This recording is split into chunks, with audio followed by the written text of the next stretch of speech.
हरे कृष्णा। आज की कहानी में आपका स्वागत है। गोदावरी नदी के तट पर सिन्नबाब नामक एक पवित्र स्थान है। संज थापा नामक एक ऋषि यहाँ रहते थे। उन्होंने घोर तपस्या की।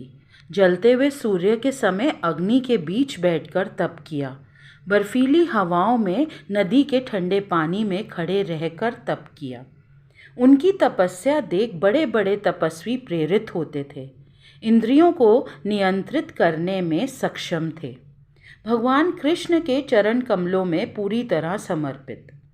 ब्रह्मदेव प्रतिदिन संज थापा से मिलने आते थे, समर्पण का ज्ञान सुनने आते थे। ऋषि उनको प्रसन्नता से सुनाते थे। यह देख इंद्रदेव एक दिन ऋषि से ईर्ष्या करने लगे और उनको भय था कि कहीं ऋषि इंद्रलोक का सिंहासन ना छीन ले, क्योंकि भगवान उनकी भक्ति से प्रसन्न थे।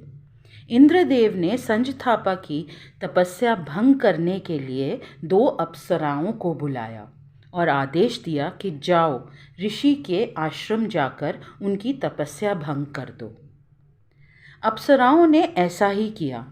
सुंदरता और नृत्य से मोहने की कोशिश की। ऋषि ने उन दोनों को श्राप दिया कि तुम दोनों नदी के किनारे जड़ पेड़ बन जाओ।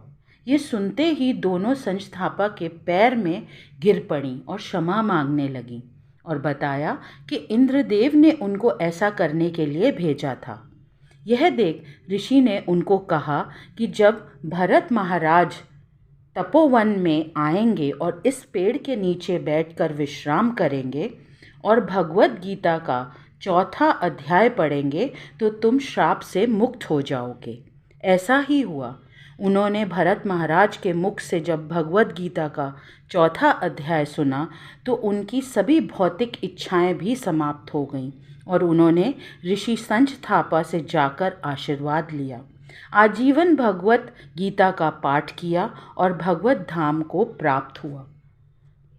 सर्वम श्री कृष्ण अर्पणम।